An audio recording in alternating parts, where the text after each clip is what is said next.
Bapak semuanya, malam hari ini saya diminta memaparkan hasil survei kerjasama Majalah SWA dengan Prasetya Mulia Business School.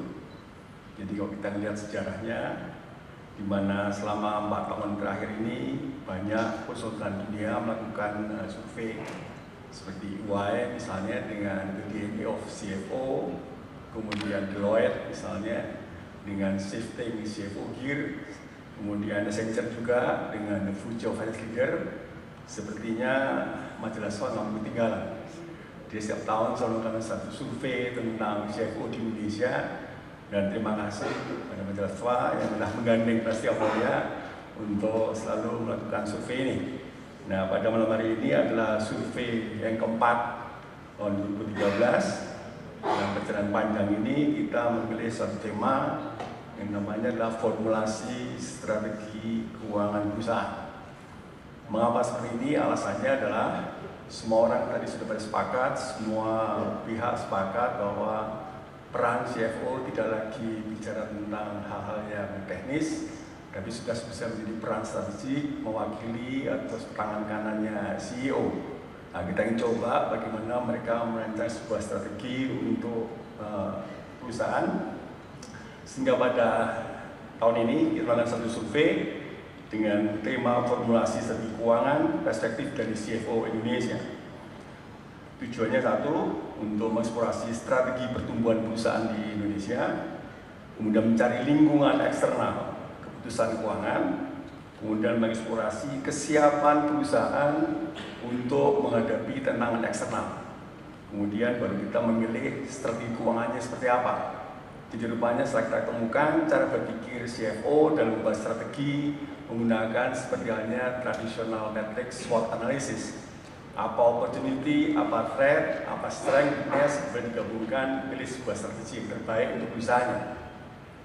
Nah, temuan yang kita buat, kita temukan adalah jadi ada 4 proses yang dilakukan oleh para CFO Indonesia dan membuat strategi keuangan perusahaan.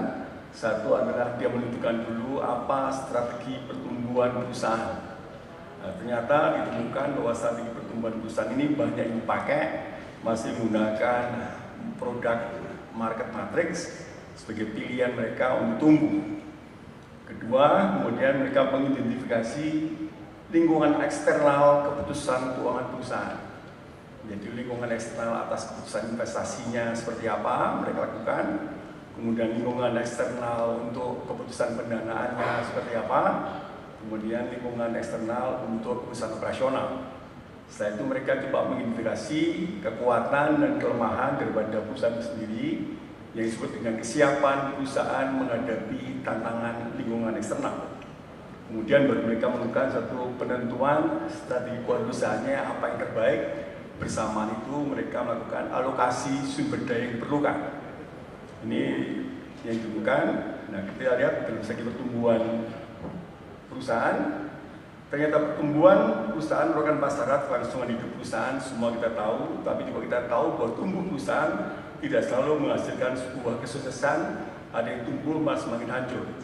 Oleh karena itu, kewajiban CFO untuk selalu membuat balance antara kuantitas pertumbuhan dengan kualitas pertumbuhan. Nah, dengan balance antara kuantitas dan kualitas pertumbuhan tadi itu diharapkan bahwa pertumbuhan memberikan nilai tambah bagi perusahaan. Nah, ternyata dalam survei ditemukan mereka masih paling banyak adalah melakukan suatu penetrasi pasar. Jadi masih menggunakan suatu produk lama sebagai alat pertumbuhan mereka. Mereka juga menggunakan produk baru juga untuk bagian daripada menopang pertumbuhannya. Nah, diversifikasi produk mereka juga lakukan. Tapi di sini ditemukan bahwa diversification itu masih dikenal sebagai alat pengurangan risiko.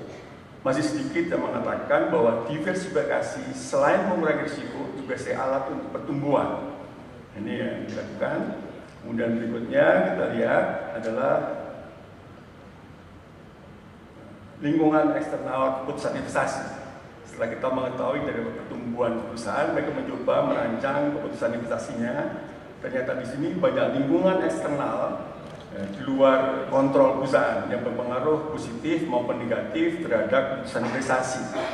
Di Di sini diperoleh ternyata pusat investasi yang terpenting masih dipengaruhi oleh pertumbuhan ekonomi sebagai suatu variabel penting dalam menentukan pusat investasi. Yang lainnya adalah peningkatan pendapatan per kapita. Ini kita lihat di dalam demografi untuk generasi muda. Ya. Kemudian daripada ini adalah perkembangan demografi, kemudian status politik, kemudian dari sini adalah kemajuan teknologi produk, kemudian adalah penetrasi produk impor. Ternyata di sini ditahukan bahwa penetrasi produk impor bukanlah sebuah peluang bisnis. Mereka mengatakan bahwa peluang bisnis masih didasarkan kepada kekuatan internal negara kita, yaitu pertumbuhan ekonomi dan juga peningkatan pendapatan per kapita. Lingkungan eksternal keputusan pendanaan ini banyak sekali dikemukakan. Ternyata yang paling penting daripada membuat keputusan pendanaan selain campuran likuiditas dan dolar, tapi yang paling penting bagi mereka adalah daya salur kredit bank. Jadi tersedianya dana dari luar lebih penting dibandingkan tingkat bunga pinjaman. Sepanjang banyak dana, tapi bunganya mahal, sepanjang itu masih menguntungkan dengan peluang bisnis ada, dia akan ambil dari luar. Jadi lebih penting bukan tingkat bunga, tapi adalah dana tersedianya dari pasar uang kita. Terutama seperti itu. Kemudian kondisi pasar modal pasti sebagai acuan mereka untuk melakukan IPO, ya. Tapi walaupun pasar sedang bullish, sedang bearish, banyak hal mereka melakukan dengan strategi yang berbeda-beda. Kemudian bunga obligasi sebagai acuan daripada mereka akan obligasi atau tidak. Tapi juga ditemukan bahwa ternyata obligasi sebagai daya tarik mereka dibandingkan dengan hutang bank, karena pasar obligasi memberikan dana lebih besar dibandingkan dana perbankan untuk kredit misalnya. Ya. Ini adalah mereka perbandingkan itu sehingga tersedianya dana kredit dibandingkan dengan tingkat bunga pinjaman masih mendukung adanya dana pinjaman paling penting. Ini lingkungan eksternal. Kemudian lingkungan eksternal di keputusan operasional ternyata ditentukan bahwa keputusan operasional juga sangat penting bagi mereka sebagai alat perusahaan untuk membantu di dalam daya unggul persaingan mereka. Nah, ini di CFO punya peran besar dengan memperhatikan satu adalah ternyata layanan pemasok itu akan memperhatikan pengaruh besar pada keputusan operasional. Kenapa? Karena layanan pemasok juga akan meningkatkan daripada cost. Layanan pemasok yang buruk hanya akan meningkatkan cost. Layanan pemasok yang baik akan menuntut harga produk yang mahal. Jadi kekuatan yang pemasok ini selalu diperhatikan oleh para CFO sehingga dia bisa merancang apakah kita harus kredit supplier atau kita harus membayar cash kepada supplier, sebuah pilihan. Ini ditentukan dengan tadi dengan kredit yang bisa disampaikan. Kemudian juga tentang tenaga kerja ya, di luar. Jadi pasar tenaga kerja yang di luar yang kualitasnya memburuk atau yang kurang baik sosok dengan perusahaan itu juga kos bagi perusahaan. Nah, itu tidak pernah dicatat berapa besarnya, tapi mereka tentukan sebagai pertimbangan tentang pengaruh terhadap operasional perusahaan. Kemudian juga upah buruh pasti semuanya. Ya. Kemudian yang juga terakhir itu adalah tentang daya isi produk dan daya alih pelanggan.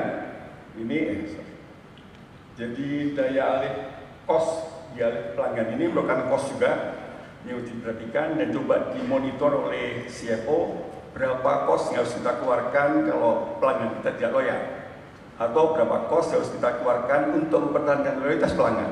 Nah, padahal kita tahu bahwa loyalitas pelanggan tidak hanya dipakai dengan brand, karena kadang-kadang merek tidak bisa juga mempertahankan loyalitas pelanggan. Ini kosnya diperhatikan. Hal seperti ini kemudian kesiapan perusahaan menghadapi lingkungan. Ternyata ada 4 hal penting. Satu adalah kondisi keuangan perusahaan. Jadi kondisi keuangan perusahaan akan dijadikan sebagai satu daya mereka untuk mengabsorpsi daripada tantangan daripada lingkungan luar atau untuk menentukan kelincahan perusahaan di dalam menghadapi tantangan perusahaan. Dari 2 hal penting, mereka punya sumber keuangan yang kuat untuk mengabsorpsi tantangan atau untuk membuat gerak lincah perusahaan atas tantangan tadi itu. Kemudian bahwa yang penting juga di dalam menentukan suatu kesiapan, daya saing produk sangat penting. Berapapun besar uang yang kita punya, kalau produknya kalah bersaing, tidak akan siap kita menghadapi perubahan lingkungan. Jadi nomor satu adalah desain produk, sehingga di sini CFO harus memperhatikan jangan semata-mata hanya karena efisiensi kita potong suatu biaya yang sangat berpengaruh besar terhadap daya saing produk. Nah, kita harus menghitung, maka CFO di sini dihitung, dicatat berapa biaya yang kita keluarkan hanya untuk mempertahankan daya saing produk. Itu harus bisa diinformasikan kepada tingkat atas sebagai suatu informasi tambahan dalam membuat keputusan. Nah, kemudian ini daya efisiensi produk sama, tidak hanya bicara tentang berapa upah buruh murah, tapi efisiensi produk yang bisa dikatakan dari total proses di dalam sebuah produksi. Kemudian ini adalah daya efisiensi operasional. Nah, ini juga cost tidak hanya ada di produksi, tapi cost juga ada di tingkat operasional. Terutama produk-produk yang bersaing dengan tinggi karena persaingan, karena promosi, itu pun bagian daripada analisa si CFO. Akhirnya dengan kita memperhatikan lingkungan luar dan lingkungan dalam perusahaan, mereka membuat namanya memvisualisasikan strategi perusahaan. Nah, ternyata mereka menggunakan Growmatrix paling gampang, yaitu menghubungkan dengan keputusan investasi mereka seperti apa, kemudian keputusan pendanaan dirancang seperti apa. Mereka punya pilihan 4 kuadran, bukan mana yang terbaik, tapi pilih yang mana saja sesuai dengan tujuan perusahaan tadi dalam mencapai pertumbuhan. Jadi bisa gunakan matriks ini sebagai sebuah pilihan. Sehingga pada ini bukan menentukan baik buruknya, tapi adalah pilihan mereka ada di dalam mana untuk membuat strategi perusahaan. Berikutnya adalah investasi dan keputusan operasional. Keputusan efisiensinya dibagi dua, bisa ada dasarnya efisiensi atau dasarnya inovasi untuk mendapatkan keunggulan persaingan tadi semuanya. Sehingga keputusan investasi, keputusan operasional, dan keputusan pendanaan hendaknya semata-mata untuk mendukung keunggulan bersaing perusahaan. Dengan demikian, CFO bisa berkontribusi besar di dalam mencapai strategi pertumbuhan perusahaan. Demikian informasi yang kita sampaikan tentang strategi formulasi, proses strategi formulasi keuangan. Mudah-mudahan berguna dan memberikan informasi pada para siswa semuanya. Terima kasih, selamat malam.